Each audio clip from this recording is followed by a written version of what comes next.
اعوذ باللہ من الشیطان الرجیم بسم اللہ الرحمن الرحیم اللہم صلی علی محمد وآل محمد۔ کتاب بحار الانوار میں ایک روایت ہے کہ حضور اکرم صلی اللہ علیہ وآلہ وسلم کی حیات میں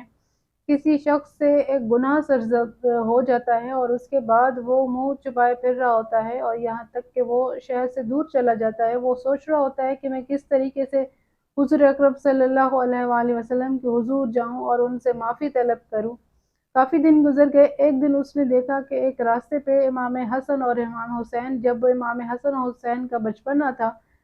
حسن و حسین آ رہے ہیں تو اس شخص نے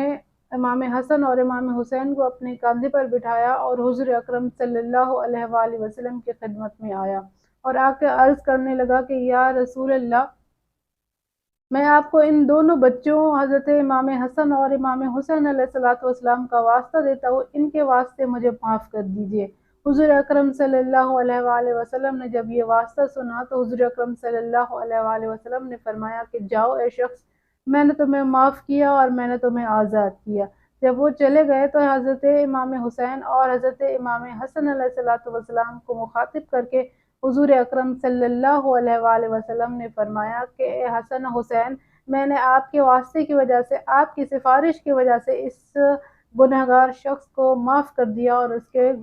سزا کو